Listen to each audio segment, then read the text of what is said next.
बांग्लादेश में अल्पसंख्यकों और हिंदुओं की नृशंस हत्या के विरोध में आज अलीपुरद्वार में हिंदू रक्षा समिति की ओर से विरोध जुलूस निकाला गया।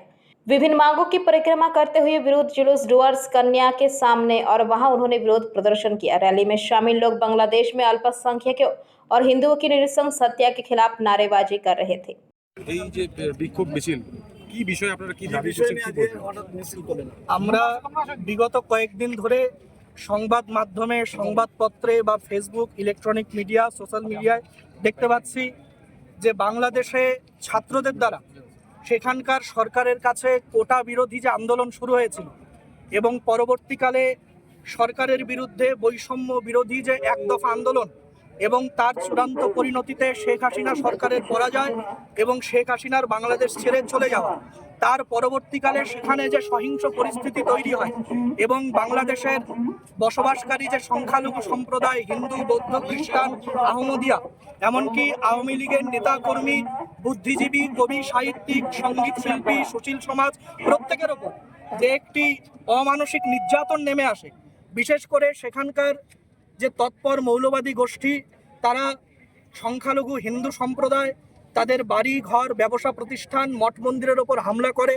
আমরা দেখেছি বাংলাদেশ এবং ভারতবর্ষের মিডিয়াতে মেহেরপুর ইস্কন মন্দির সহ বিভিন্ন মন্দিরে যেভাবে অগ্নিসংযোগ করা হয়েছে, হত্যা করা হয়েছে, মা বোনেদের ওপর নির্যাতন করা হয়েছে, বাড়িঘর লুট করা হয়েছে, ছিনতাই করা হয়েছে, ব্যবসা প্রতিষ্ঠানে অগ্নিসংযোগ করা হয়েছে, সেখানকার হিন্দুরা বিপন্ন।